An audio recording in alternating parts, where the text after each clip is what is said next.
So I have OCD, and because I have OCD, I try not to check the air quality index or the UV index because I almost always know that it's going to be bad and that this is going to make my OCD go crazy. And then I'm going to be Googling articles about all the ways that I have just irreversibly damaged my skin, body, hair, nails, eyes, etc. So I typically, as one does, rely off of the vibe system, where when I'm exercising outside, I assess the vibe. Like, is it too hot, too UV indexed where I would actually be at risk of a heat stroke or oxidative damage to my skin cells or whatever? So today, the vibe was off, and when I got back inside, I was like, something was wrong with the outside today. It just did not feel right. It felt too intense. And so then I started Googling, and I found out that there was an air quality code orange alert for my county today, and that the UV index was at a 9, stretching up to an 11, and you're not supposed to really go outside when it's as high as an 8. So both situations were pretty bad. Naturally, this sent me down the OCD rabbit hole where I started reading all of these things about overexposure to sun, climate change, and I came across this really interesting article that talks about the economic divide, which divide makes it sound binaristic. I mean, there's so many different levels of precarity up the economic ladder that could make someone more likely to experience the negative benefits of global climate warming. But this article particularly got me thinking about how service workers, those often catering to middle class, upper middle class, or rich people who are lucky that through circumstances in their life, they have been able to be in a position to have all these privileges that are unequally distributed towards them, where they can have clean water, shelter, air conditioning, etc. And people who were not lucky enough to have those resources. You notice I'm using luck instead of earned because I think that wherever you are in the economic strata is not a reflective of your work ethic or anything about you. It's a reflection of the economic system in which you were born and where on that hierarchy you were born. And it's completely unfair and exploitative and awful.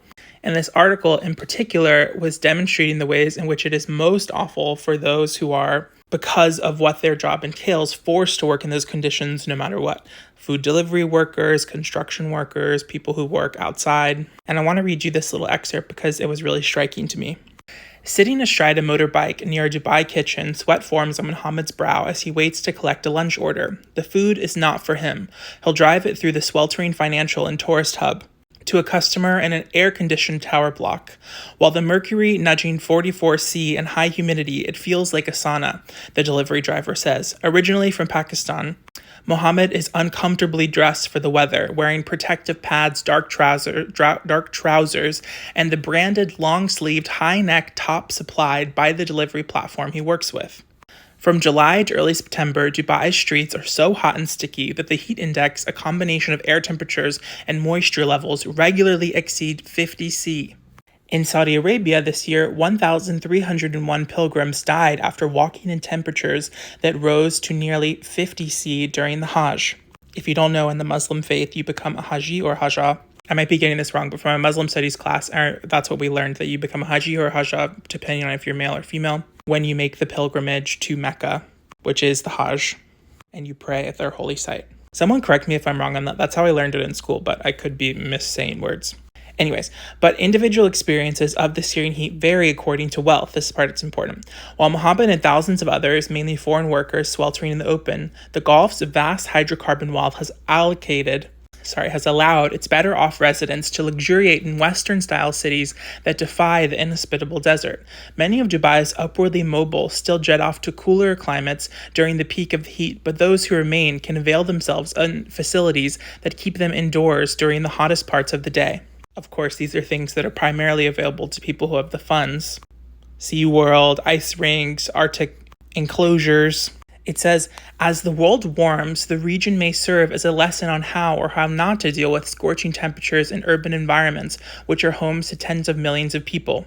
And before that it says, but the differing experiences of the well-off and the laborers, security guards and parking attendants that keep the Gulfs functioning show how extreme climate risks entrench and exacerbate existing inequality.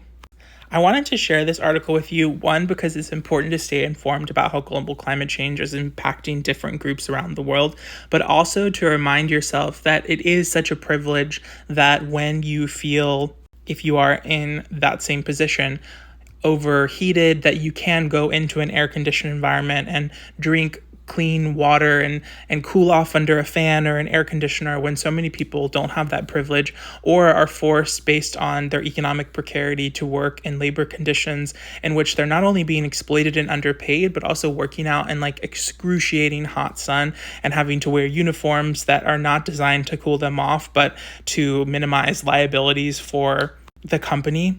Like the example of the delivery drivers having to wear all of these different protective knee pads and things.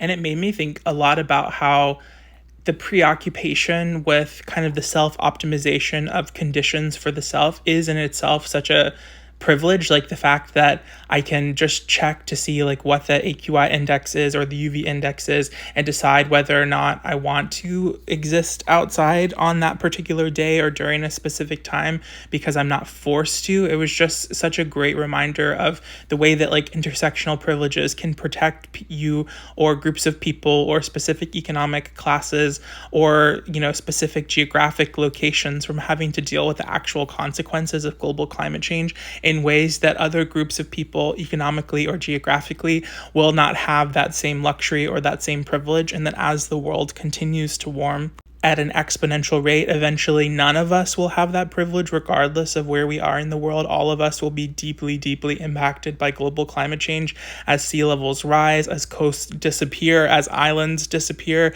as millions, billions of people are displaced from rising sea levels, and we have massive changes to immigration. Guy Events in Nomad Century, which is an excellent book that looks at what the next 50 years are going to look like with global climate change, talks specifically too about how the increased heat and drying is going to cause so many more wildfires. We know that each year, like wildfire season is starting earlier and earlier in Canada, but there are wildfires around the world, especially in Australia. And if you're thinking like, oh, well, that's not going to affect me because I don't live in Canada, I don't live in Australia. Basically, as those fires are burning, the smoke and the particulates that are from those fires are going into the global wind currents that are caused by all sorts of factors, but that then invade the air wherever you are, and no part of the world will be safe from that. So it is to everyone's interest to want to curb fossil fuels, to want to do more sustainable environmental practices, because even if you live in a really wealthy place, or even if you live in a geographic area that's not directly impacted by climate change, you will be at some point in the very near future impacted by climate change. So it is to your benefit to try to elect candidates and try to vote for things that are going to make an active difference in preserving what environment we have left and to stop the harmful practices of companies. But also, I think this is a two-pronged thing that I've been thinking about. Is just the privilege of not having to think about it yet is such a uniquely class and geographically oriented privilege of being able to just know that like, oh, okay, today's a bad day for sun, so I'm just like not going to go outside. And it really makes me just think about all the ways in which this delays the actions that we all need to be taking, one on a personal level, but also to hold accountable companies, corporations, celebrities, billionaires who like use so much more carbon, or I should say who create through their actions of their estates and their jets and their completely non-climate friendly practices. They create so much more carbon output. They have such a higher carbon footprint than the average everyday person. And it's just holding them accountable is really the most important thing, because if the companies and the billionaires and the celebrities and the super consumers don't fall in line, then all of us are going to bear the brunt of the impact. Because today it's the person driving in the sweltering heat in the UAE to deliver that food to the air-conditioned worker.